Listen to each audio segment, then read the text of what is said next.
कुन्देन्दु तुषारहारधवला या शुभ्रवस्त्रावृता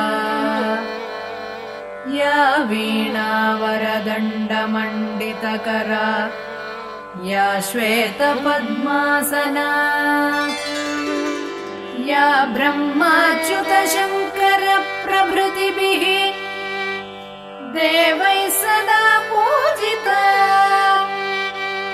सा मां पातु सरस्वती भगवती निःशेषजाड्यापहा दोर्भिर्युक्ता चतुर्भिः स्फटिकमणिनिभैरक्षमालां तधाना हस्तेनैकेन पद्मं सितमपि च शुकं पुस्तकं चापरेण भासा कुन्देन्दुशङ्खस्फटिकमणिनिभा भासमाना समाना सा मे वाग्देवतेयं निवसतु वदने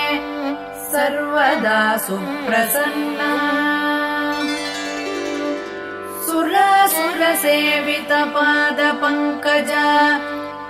करे विराजत्कमनीय पुस्तका विरिञ्चि पत्नी कमलासनस्थिता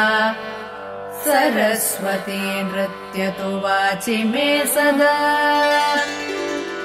सरस्वती सरसिजकेसरप्रभा तपस्विनी श्रुतकमलासनप्रिया घनस्तनी कमलविलोललोचना मनस्विनी भवतु वरप्रसादिनी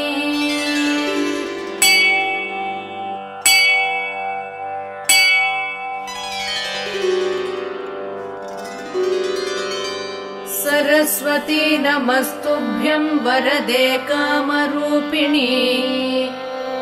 विद्यारम्भं करिष्यामि सिद्धिर्भवतु मे सदा सरस्वती नमस्तुभ्यं सर्वदेवी नमो नमः शान्तरूपे शशिधरे